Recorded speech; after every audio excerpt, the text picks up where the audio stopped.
আসসালামু আলাইকুম, hi guys, welcome back to my channel. দেখুন আমি কেন আমার বাড়িতে বেড়াতে আসছি, আর এখানে দেখি টিনের চালের উপরে জাম গাছে অনেক সুন্দর সুন্দর জাম ধরে আছে। দেখুন জামের কালারটা কত সুন্দর, কত মিষ্টি, একেবারে গাছের মধ্যে থোকায় থোকায় জাম।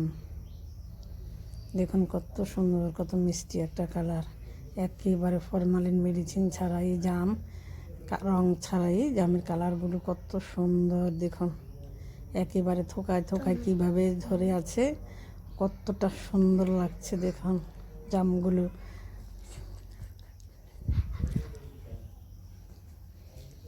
একেবারে থোকায় থোকায়, গাছটা অনেক বড় আর অনেক জাম ধরেছে গাছটার মধ্যে। একেবারে চালের উপরে বসে বসে একটা একটা করে নেওয়া যায়।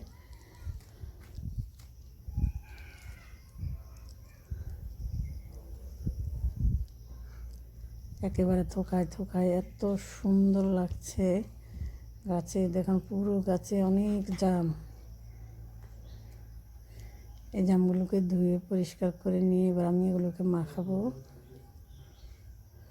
সাথে দিয়ে দিচ্ছি দেখুন লবণ, অল্প একটু চিনি, তারপরে লাল মরিচের গুঁড়া দিয়ে একটা ঢাকনা দিয়ে পিটিয়ে দেখুন একেবারে রস টইটম্বুর। আজকের মতো এখানে